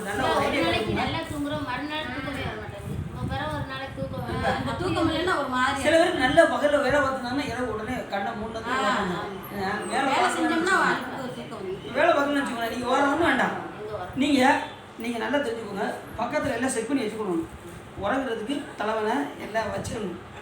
ஆனால் நீங்கள் படுக்கக்கூடாது, உட்காந்துருக்கணும். நல்லா தெரிஞ்சுக்கோங்க, அந்த காலத்தில் சினிமா தேட்டரில் போய் உட்காந்தாங்கன்னு வச்சுக்கோங்களேன், அப்படியே கண்ணை சொல்லிக்கிட்டே வரும், அப்படி வந்துருவாங்க, எல்லாம் துட்டு கொடுத்து உறங்கிட்டு வருவாங்க, பார்த்துருக்கீங்களா, உறங்கிட்டு வருவாங்க. ஆனால் நல்லா தெரிஞ்சுக்கோங்க, நீங்கள் எல்லாம் செக் பண்ணி வச்சுக்கணும். உறக்கம் வராதவங்களுக்கு நான் சொல்கிறேன், உட்காந்துக்கிட்டே இருங்க, ஒரு அரை மணி நேரம் கவலைப்படாதீங்க. நீங்கள் குறுக்கு வலிக்கு அந்த வலிக்குன்னு சொல்லிட்டு படுத்துறாங்க, நீங்கள் அப்புறம் படுத்துக்கிட்டு என்ன செய்ய முடியாது, உறங்கவே முடியாது. உட்காந்துட்டே இருங்க, நல்லா ரொம்ப உங்கள் கண்ணு அசங்கும் பாருங்க, அந்த நேரத்தில் அப்படியே சாஞ்சிடும். இது அரை மணி நேரத்தில் முடிச்சிடும். இதுனா அதில் நீங்கள் 10 மணி நேரம் படுத்தினாலும் முடிச்சுக்கிட்டே தான் இருக்கணும். புரியுது உங்களுக்கு?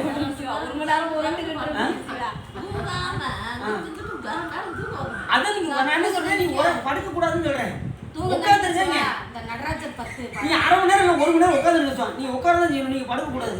அப்படி இருந்தீங்கன்னா உங்களுக்கு உறக்கம் சீக்கிரம் வந்துடும். நல்லா தெரிஞ்சுக்கோங்க, இது உங்களுக்கு ஒரு முக்கியமான ஒரு பாயிண்ட். இது உறங்காதவங்களுக்கு ஒரு உறக்கம் வருவதற்காக ஒரு பாயிண்ட். உட்காந்து இது 1 மணி நேரத்தில் உறங்கிடலாம், அரை மணி நேரம் இல்லை 1 மணி நேரம் உட்காந்துட்டே இருந்தீங்கன்னா அப்படியே கண்ணை சொல்லிக்கிட்டே வரும், அப்படின்னு நீங்கள் சாஞ்சிருவீங்க. நீங்கள் படுத்துக்கிட்டே இருந்தீங்கன்னு வச்சுக்கோங்களேன், என்ன ஆகும் அப்படின்னா உறக்கமே வராது. விடிய எல்லாரும் உறங்கிட்டு இருப்பாங்க, நீ இப்படி பார்த்துக்கிட்டே இருக்க வேண்டிய இல்லை, எல்லாரும் புரட்டை போட்டு உறங்குறாங்க, நமக்கு ஒரு அரட்டை பேசி கூட உறக்க வர மாட்டேங்க அவன் சொல்லிக்கிறேன். இது அவங்க இதெல்லாம் பல இடத்துல கேட்டதுனால அவங்க சொல்கிறேன். பாட்டை பார்த்துக்கிட்டே ஏன்னா நிறைய பேர் ஒரு ஐடியா நமக்கு சொல்லுவாங்கல்ல, அதை வச்சு உங்களுக்கு ஐடியா இல்லை. இது நம்மளோட சொந்த கருத்து கிடையாது, சொன்னதை வச்சு நான் உங்களுக்கு சொல்கிறேன். எதுவுமே நம்ம கருத்து கிடையவே கிடையாது. புராணம் நான் அடிக்க சொல்லல, கட்சி பசி வச்சு புராணம் சொல்லுது, அந்த புராணம்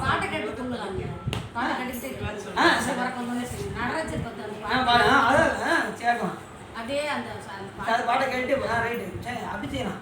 உங்களுக்கு நிம்மதியான அந்த உறக்கம் இருக்கும். அதுக்காக சொப்பொழிவு சொல்லியிருக்காரு சிவா அப்படின்னு ஒரேடி உரைக்கிறக்கூடாது. ட்ரை பண்ணுவோம். எப்படி 1 மணி 2 மணி ஆயிடும். சொல்ற மாதிரி தான் கண்டிப்பா நானும் உட்காந்துட்டே இருப்பேன் 10:30 மணி நானும் உட்காந்து அமைதியா அடுக்கத்தான் சொல்லுது. சொல்ற மாதிரி தான் நீங்க படுத்துட்டே இருந்தா தூக்கம் வராது. அதனால நீங்க எடுத்து இதை கடைப்பிடிங்க. எல்லாரும் உட்காந்துருங்க.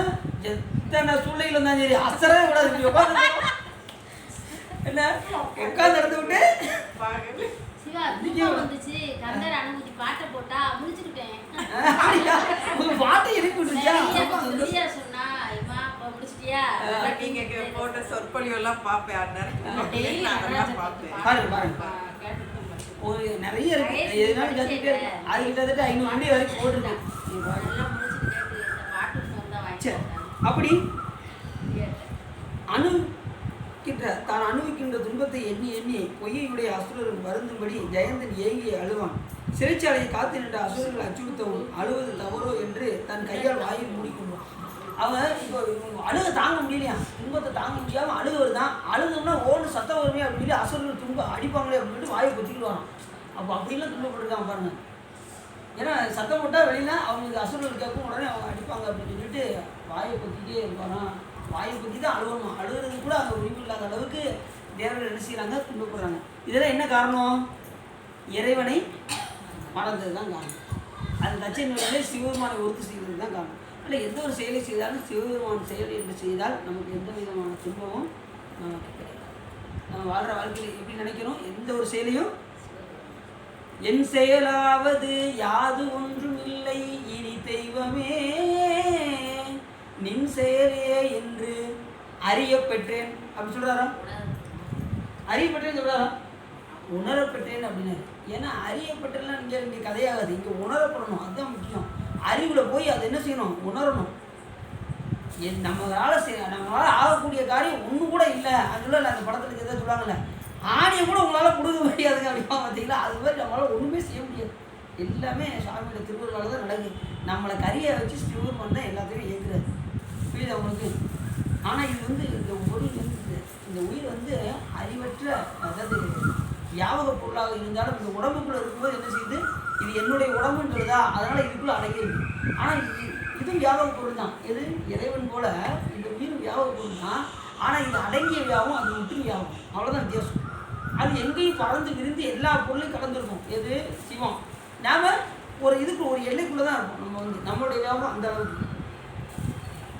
வெளியில் காட்டுகளில் இருந்தாலும் சைக்கிள் டிப்பில் எவ்வளோ காத்தடிக்க முடியும், அந்த அளவுக்கு தான் நம்மளுடைய உயிரம். இப்போ நம்ம உடம்புக்குள்ளே உயிர் இருக்கா, வெளியில் இருக்கா உயிர்? யாராவது கரெக்டாக சொல்லுங்க பார்ப்போம். 4 மணி தண்ணி குடிக்கணும். நம்ம உடம்புக்குள்ளே தண்ணி உடம்புக்குள்ளே இருக்கா, வெளியில் இருக்கா? நீயா வெளியில் யோசியா?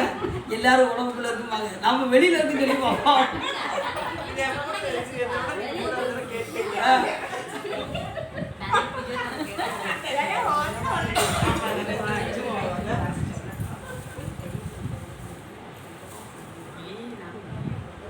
கரெக்டாக சொல்லிட்டான். வெளியிலே இருக்குது, உள்ளே இருக்குது.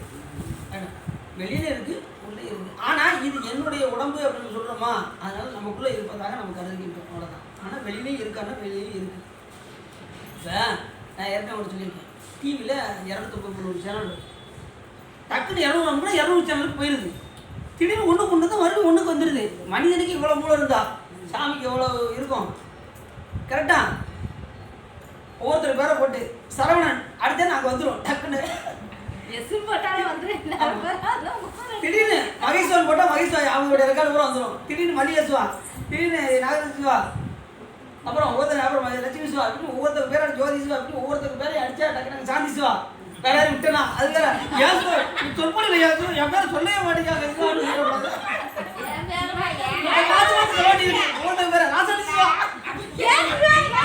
வேடி சிவா, ஜெயா சிவா, இப்படி ஒவ்வொன்றும் சொல்ல வேண்டியது. ஒவ்வொரு ராஜேஸ்வரி சிவா பார்த்தீங்களா? அப்படியா சிவா? அடுத்த தடவை கண்டிப்பா உங்களுக்கு முதல்ல ஞாபகம் வச்சுக்கோங்க. முதல்ல அடுத்து சரி மறந்து சரிங்க சார், சரிங்க கண்டிப்பா. சரி, அடுத்து நம்ம என்ன செய்வோம், தொடர்ந்து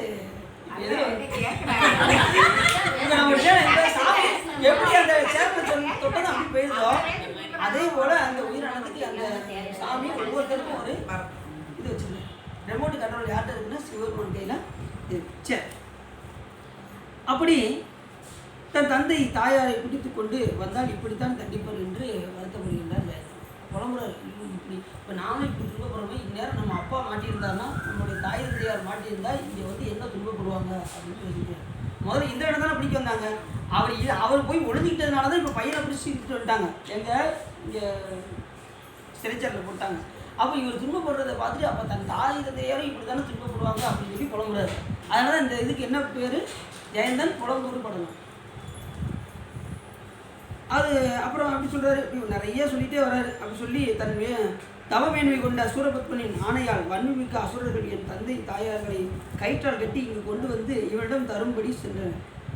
உருவம் மறைந்து சென்ற என் தாய் தந்தையரை கண்டுவிட்டார்களோ என்று பயப்படுறாங்க. திடீர்னு என் தாய் தந்தையர் இவங்களெலாம் பார்த்துருப்பாங்களோ, மறுபடியும் வந்து இங்கே கொண்டுருவாங்களோ அப்படின்னு சொல்லி புலம்புறாரு. நம்ம இப்படி துன்பப்படுறோமே, தன் தாய் தந்தையார் இப்படி கண்டுபிடிச்சிருப்பாங்களோ, கண்டுபிடிச்சி மறுபடியும் இங்கே கொண்டு வந்து சிறைச்சாலையில் அடிப்பாங்களோ, நம்மள மாதிரி அவங்களும் துன்பப்படுவாங்களோ, எல்லாரும் இயல்பாக என்றது தானே. இப்போ ஒருத்தரை வந்து சிறைச்சாலையில் போட்டாச்சு. போட்டதான் அவர் என்ன செய்கிறாங்க, இப்போ குற்றவாளியை போய் பார்ப்பாங்க. குற்றவாளி இல்லைன்னா என்ன செய்வாங்க, அவங்களுடைய தாய் தந்தையரை கூப்பிட்டு வந்து என்ன செய்வாங்க, ஸ்டேஷனில் வந்து வச்சுருப்பாங்க. எப்போ உங்கள் பையனுக்கு ஃபோன் போடுங்க, அவங்க வரலைன்னா என்ன செய்வீங்க, வர வரைக்கும் நீங்கள் இருந்தாங்க அப்படிம்பாங்க. அப்போ என்ன செய்வாங்க, ஒரு சிறைச்சாலையில் இருக்கும்போது அப்போ இந்த பையன் வந்து சிறைச்சாலையில் இருக்கும்போது சரி நம்ம மாட்டலைன்னா நம்ம தாய் தந்தையாரும் இந்த மாதிரி கூப்பிட்டு வந்து வருத்தப்பட வைப்பாங்களோ அப்படின்னு இந்த பிள்ளை நினைக்கும்ல. அதே போல் தன் தாய் தந்தையார் வந்து வந்தாங்கன்னா அவங்களும் இந்த மாதிரி துன்பப்படுவார்களே என்று என்ன செய்கிறாரு, வருத்தப்படுறாரு ஜெயந்தன். அப்படி என் மீது அன்பு கொண்டுள்ள தாய் தந்தையும் கொடுமை செய்கின்ற அசுரர்களின் வருகையும் பார்ப்பாராயி நடுங்கி என்ன துன்பப்படுவாரோ என்று அறியேன். ஒருவனே இப்பயாவது சாமி நினைச்சிருக்காங்க, இப்பயும் அவங்க நினைக்கல, சாமி பற்றி அவர் நினைக்கல. பொதுவாக வந்து நினைக்கிறாரு, இந்த மாதிரி தன் தாய் தந்தையாரும் இங்கே வந்தாங்கன்னா ரொம்ப கஷ்டப்படுவாங்களே அப்படின்னு நினைக்கிறார். தவம் செய்து வீடு பெற்றை அடைந்து விட்டாரோ, அவர்கள் உயிருடன் இருக்கின்றனர் என்ற சொல்லை சொல்ல நான் கேட்கவில்லையோ என்று புலம்புகின்றார். ஒருத்தர் திடீர்னு தவம் செஞ்சு திடீர்னு சாமி திருவடி கண்டு அடைஞ்சிட்டாங்களோ அப்படிலாம் நினைக்கிறார். ஏன்னா இந்திரன் வந்து எதாவது சிவபூஜை பண்ணுவாரா, அதனால தன் தந்தையை பற்றி நினைக்கிறார். ஏன் அப்படின்னா யார் ஒருவர் சிவபூஜை செய்கின்றார்களோ அவர்கள் கண்டிப்பாக மேன்மை அடைவார்கள். நாம் இந்த பிறவியே எதுக்கு அப்படின்னா சிவபூஜை செய்வதற்கு தான் இந்த பிறவியை நாம் இங்கே இருக்கணும். அப்போ என்ன செய்யணும், கண்டிப்பாக என்ன செய்யணும், சிவபூஜை எல்லாரும் பண்ணுறீங்களா, சிவபூஜை பண்ணுறீங்களா, சிவலிங்கத்துக்கு புஷ்பமாக வைக்கிறீங்களா, வைக்கிறீங்க, புஷ்பம் வைக்கிறீங்க. ஒரு முடிஞ்சவங்க தண்ணீர் அவசியம் பண்ணி ஒரு புஷ்பம் ஜாத்தி ஒரு திருமுறையில் பாடி ஒரு சாமிக்கு ஒரு நெய்வேத்தியம் விட்டிங்கன்னா ரொம்ப சிறப்பாக இருக்கும். சரிதானா? ஏன்னா புண்ணியம் செய்வாருக்கு பூ உண்டு நீர் உண்டு அண்ணல் அது கண்டு அருள் புரியான்னு. அதை பார்த்து சிவபெருமான் அருள் புரியாமல் போகவே மாட்டான். யார் சொல்கிறா, திருமலை என்ன சொல்கிறார்.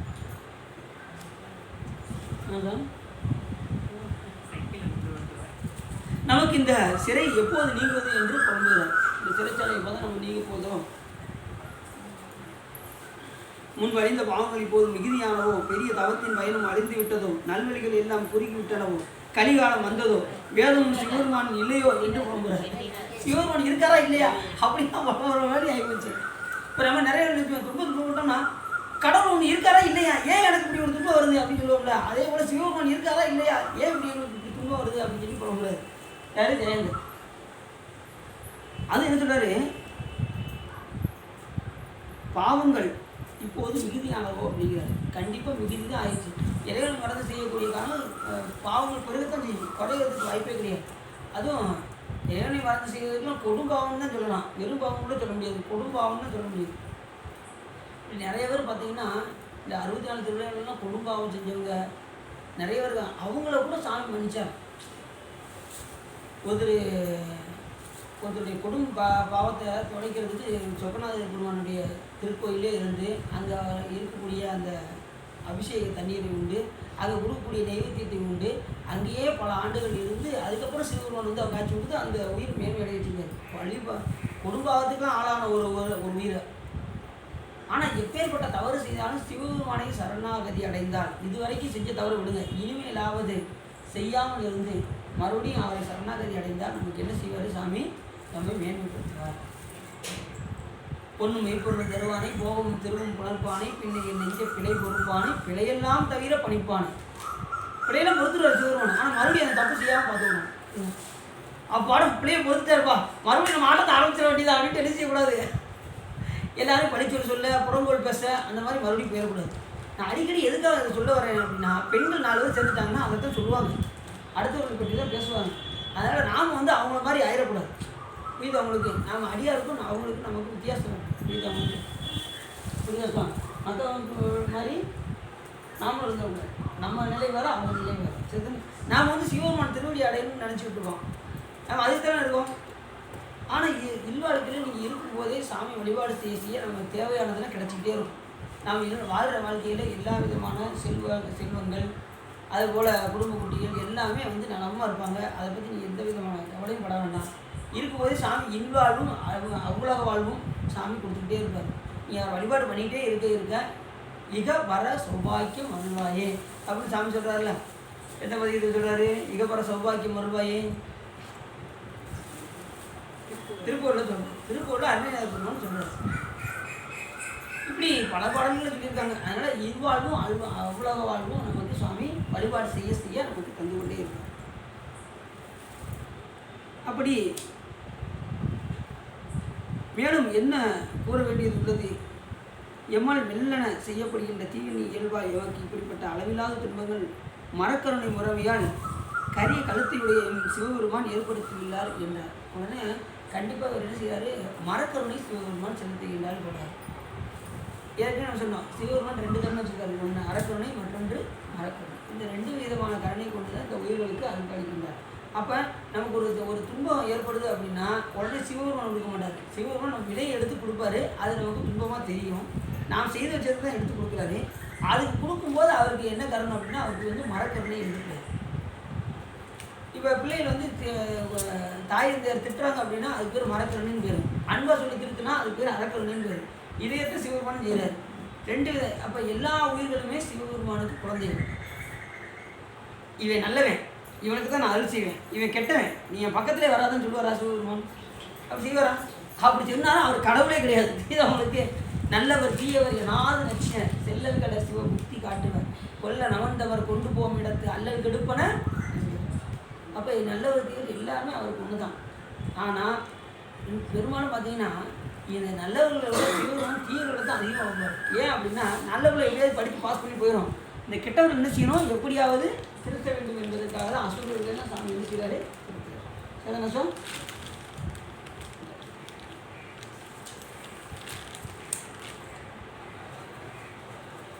இப்படி நிறைய சொல்கிறாரு. இப்படிப்பட்ட சயந்திரன் தேவர்களும் இவ்வாறு இருக்கும்போது கண்டகன், உதாவகன், சுராளன், மாபலன், தாண்டகன், இங்கன், சங்கன் முதலான உள்ள கொடுமை செய்வதில் வல்ல எண்ணத்தக்க அவுணர் பல கூட்டத்தோடு சேர்ந்து கொண்டு அந்த சிறைச்சாலைகளை காத்தனர். அவர் கூட இருக்கிற அசுரர்களை முதற்கொண்டு சொல்கிறாங்க. நம்ம போய் பார்த்துருக்கோமா? இப்போ கட்சி பேசுகிற இருக்குது, அங்கே இருக்கக்கூடிய அசுரர்கள் பேர் முதற்கொண்டு தெரியுது. அதை முதற்கொண்டு பாடலில் சொல்லியிருக்காரு. இதை வந்து முருகப்பெருமான் திருத்தி வேறு வச்சிருக்காரு. பார்த்துக்கோங்க, இந்த கந்தபுராணத்தை சாமி திருத்தி. அப்போ இந்த அசுரர்லாம் இருந்தாங்க அப்படின்னு முருகப்பெருமான் தெரிஞ்சு தானே இதை கேட்டு சொல்லியிருக்காரு. யோசிச்சு பாருங்க. கண்டகன், உதாவகன், சுராவகன், மாபலன், சண்டகன், இசன்களே, சங்கநாதியோர் எந்தரும் அவுணர்கள் எண்ணிலோர், அதுபோக அசுர கூட்டம் வேறு நிறைய இருக்காங்க. குழி கொண்டனர் சிறைக்களம் குறுகி ஓடினார். இப்படி பல அசுரர்கள் சூழ்ந்திருக்கின்றது. இந்த 8 பேரும் சேர்ந்து இவர் பக்கத்திலே இருக்காங்க. இந்த அசுரர்கள் மட்டும், மற்றவர்கள்லாம் சிறை நிறைய அவுணர்கள் இருந்தாலும் இந்த 8 பேர் அவரை யாரை சுற்றி இருக்காங்க? சயந்தனை சுற்றி இருக்காங்க. ஆறுமுக பெருமானின் தூதரான வீரபாகத்தேவர் மகேந்திரபுரிக்கு சென்று தர்மகோபனின் மாளிகையின் உச்சியில் அணுவடிவில் இருந்த அந்நாளில் இமைக்காத வெளியுடைய தேவர்களையும் சயந்தனையும் கடும் தீயை போல சிறந்து கொண்டு சூழ்ந்தனர். அணுவில் இருந்த தேவர்களையும் ஜெயந்தனையும் கடும் தீயை போல சிறந்து கொண்டு சூழ்ந்தனர். இப்போ அணுவில் இருந்த வீரபாகத்தேவர் ஒரு பக்கம் இருக்க, ஜெயந்தனையும் என்ன செய்கிறாங்க? இவங்க எல்லாம் சூழ்ந்து அவரை திருவடுத்திக்கிட்டே இருக்காங்க. அப்படிப்பட்ட மிக்க சிரத்தை கொண்ட அசுரர்கள் பல ஆயுதங்களை கொண்டு உறுப்புகளை துண்டித்தல், குத்தல் முதலான துன்பங்களை செய்த போதும் மிக்க துன்பம் அச்சேந்தனுக்கு உண்டாகாதே அல்லாமல் உடல் அழிந்து இறக்கவில்லை. எவனது உலகத்தை அடைந்து நரக வேதனை அடைந்தவரை போல் அவன் இருந்தான். எப்படி இருந்தாராம்? இந்த அசுரர்கள்லாம் என்ன சும்மா இருக்க மாட்டாங்க. கையை குத்துறது, என்ன கையை துண்டிக்கிறது, இந்த மாதிரி எல்லாம் கொடுமைலாம் செய்வாங்க அசுரர்கள் வந்து. அப்படியே தேவர்கள் கோபத்தில் இது சூரபத்மன் அந்த முதல் இதில் பார்த்தோம்ல கதையில் ஒவ்வொருத்தரை கையை வெட்டுவதும் தலையை துண்டிப்பதும் செஞ்சார்ல, அதே போல் இப்போ இவங்களுக்கும் அதே மாதிரி தண்டனை கொடுக்குறாங்க. உறுப்புகளை துண்டித்தல், குத்தல் போன்ற துன்பங்களை செய்த போதும் துன்பம் அச்செயந்தனுக்கு உண்டாதே அல்லாமல் அழிந்து இறக்கவில்லை. ஆனால் எல்லாம் அந்த வேதனை போடுறாங்க, ஆனால் யாருமே இறக்க முடியலை. ஏன்னா ஏற்கனவே இதுக்கு தான் சிவபெருமானை கேட்காம எந்த இதுலேயும் போய் இன்வால்வ் ஆகக்கூடாதுங்கிறது நம்ம தெரிஞ்சுக்கணும். சிவபெருமானை வழிபாடு பண்ணாமல் தானே போய் திருப்பாற்கடலில் போய் கடைஞ்சாங்க. கடைஞ்சி என்ன வந்துச்சு? அமுதம் வந்துச்சா? முதல்ல நஞ்சு வந்தது, ரெண்டாவது அதுக்கப்புறம் அமுதம் வந்துச்சு. சரி, அமுதம் வந்ததுக்கப்புறமா போய் கொண்டு போய் கொடுக்கணும்னா கொடுக்கக்கூடாதா சாமிகிட்ட? அப்பயும் மறந்தாங்க. அதனால தான் இந்த துன்பம் இவ்வளோ அனுபவிக்கிறாங்க. நாம் துன்பம் வரும்போது மட்டும் சாமி வந்து வழிபாடு பண்ணணும். இன்பம் வந்துச்சுன்னு வச்சுக்கோங்களேன், இந்த பக்கம் ஏரிய பக்கமே வரமாட்டோம். அதே போல தான் நல்லா சந்தோஷமாக இருந்து வச்சுக்கோங்களேன், இந்த பக்கம் ஹாப்பி பர்த்டே அப்படின்னு வீட்டில் கொண்டாடுவாங்க.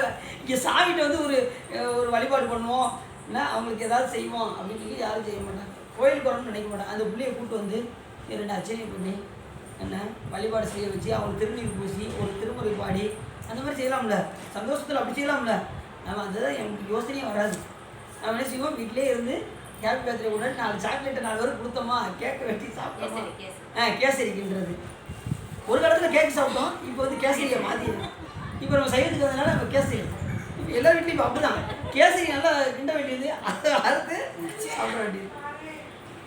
சரி, அப்படிலாம் இருக்காங்க. சரி, இப்படி பலது எம்பெருமான் தாங்கள் யானைக்கும் கருக்குருவிக்கும் நாரைக்கும் படமுடைய பாம்புக்கும் இயங்கும் சிலந்திக்கும் இவையே அல்லாது மற்ற உயிர்களுக்கும் ஒரு காலத்தில் அருள் செய்து எவருக்கு அருள் செய்யாத காரணம் என்ன அப்படின்னு சொல்லி சேர்ந்தன் போகலாம். சாமி அன்னைக்கு கருக்குருவிக்கு அருள் செஞ்சீங்க, நாரைக்கு அருள் செஞ்சீங்க. நாரை மோசம் இருந்துச்சுல சுகநாத பெருமான் திருவிழாவில் அது விரதம் இருந்துச்சான். அந்த இதில் மீன் இருந்தது, ஆனால் அது சாப்பிடலையாம். ஏன்னா அங்கே பூரா தவம் செய்தவர்களாக சுற்றி இருந்ததுனால இது அப்படியே விரதம் காத்து இருந்துச்சான். மீன் இருந்தும் அது சாப்பிடலையாம் நாரை. அதனால சாமி அவருக்கு அந்த நாரையை பார்த்து நினைச்சாரு, மோட்சத்தை கொடுத்தாரு. நாரைக்கும் அருள் செய்திருக்கிறார். சாமி நல்லா தெரிஞ்சுக்கோங்க, சிவபெருமானுடைய சூக்கம் என்ன நல்லா புரிஞ்சுக்கோங்க. இந்த சூக்கமத்தை நீங்கள் புரிஞ்சுக்கிட்டீங்கன்னா கண்டிப்பாக எளிமையாக இந்த பிறவிலே போயிடலாம்.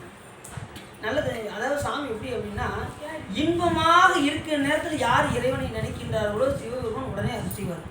துன்பப்படுற காலத்தை காட்டிலும் இன்பப்படும் போது இறைவனை அதிகமாக நினைக்க வேண்டும். அப்படிதான் அந்த இயக்கிமாறு 64 வரை எண்குணம் செய்த ஈசனே மயக்கமாயதோர் மும்மலப்பல வல்வினைக்குள் அழுந்தவும் துயக்கருத்து என்னை ஆண்டு கொண்ட தூய்மலர்களால் தந்தியனை கயக்க வைத்தல் யாருமுனை வந்து காட்டினாய். அந்த போகத்திலே இருந்த 64 பேருக்கு மட்டும் சிவபெருமான் மோட்சத்தை கொடுத்தாரா, எண்குணம் பதிவிச்சாரா. அதே போல இன்பமாக இருக்கும்போது யார் இறைவனை வழிபாடு செய்கின்றாலோ எடுத்து இந்த பிறவிலே நம்ம என்ன செய்யலாம், நமக்கு அந்த நேரத்தில் மறந்துடும். நம்ம இன்ப நேரத்தில் சாமி சுத்தமாக மறந்துடும். அந்த நேரத்தில் ஞாபகம் வச்சுக்கோங்க, நம்ம என்ன செஞ்சிடலாம். சரி, இப்படி ரொம்ப அப்படியே புலம்புறாரு. நாடி அறிதற்கு அரிய ஆதி முதலான இறைவனை திருமால் நான்முகன் என்பவருக்கு எல்லா உயிருக்கும் ஆராயின நீவரே அல்லாது எவர் துணையாவர். அதனால் எங்களை காப்பதற்காக எழுந்து வரமாட்டீரா அப்படின்னு சொல்லி சாமி இப்போ தான் நினைக்கிறாரு. இப்போ தான் சிவபெருமானையே என்ன செய்கிறாரு, சாமி என்னை வந்து காப்பாற்றக்கூடாதா அப்படின்னு நினைக்கிறார். இது வரைக்கும் நினைக்கல. துன்பம் ரொம்ப அதிகமானதுக்கப்புறம் சாமியை பற்றி நினைக்கிறார். அடுத்து என்ன செய்கிறாங்க, தில்லை தளத்தில் திருநடம் செய்யும் இறைவரை வருத்தத்தை அளிக்கக்கூடியதான பிறவியும் துன்பமானதே ஆகும். பொன்னாட்டில் இருந்து பழையதான சொர்க்க இன்பத்தை அனுபவிக்கும் துன்பமானதே ஆகும். ஆனால் இறைவரை விரைவாக அடியானது துன்பத்தை போக்கி தங்களின் துன்பமற்ற திருவடி பெற்று அளித்துவிட வேண்டும் என்று இப்போ தான் கேட்குறாங்க. இப்போ தான் சாமியுடைய திருவடியை கேட்குறாங்க. வீடு பெற்று இப்போ தான் கேட்குறாங்க. வீடு பெறலை சாதாரணமாக ஊசி நுழையில் தவம் செய்தால் கூட வீடு பெற்று அடைய முடியாது. இறைவன் மேலே அதிகமான அன்பு வந்தால் தான் நமக்கு அந்த வீடு பேரே நமக்கு கிடைக்கும். வீடு பேரு என்பது என்ன அப்படின்னா, விடுதல் பெறுதல்னு அர்த்தம். எதை விடுத்து எதை பெறுதல் அப்படின்னா, பாசத்தை விடுத்து சிவத்தை பெறுதல், பாசத்தை விடுத்து ஞானத்தை பெறுதல். அதுக்கு தான் விடு என்பது வீடு என்று அந்த